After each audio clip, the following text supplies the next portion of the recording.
teach English, and I like to use materials that I don't need anymore in a new and creative way so my students can practice English.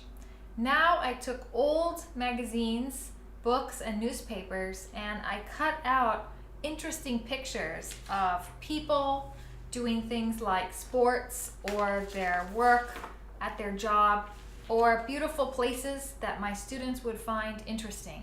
I can do so many activities with these big action pictures.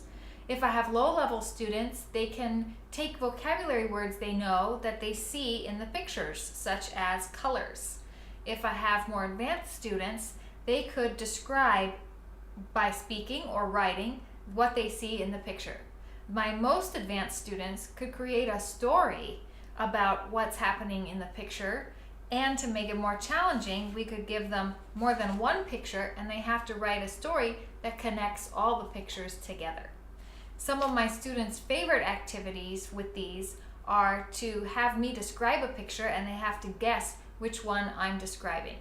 They also love to take one picture, keep it a secret from their partner, describe the picture to their partner, and their partner has to draw what they think is in the picture, but they've never seen it.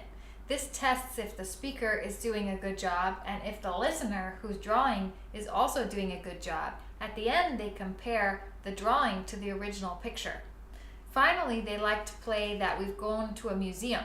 We've gone to a different country with a famous museum. I put the pictures from the museum all around my classroom, and we visit each picture like we're at the museum.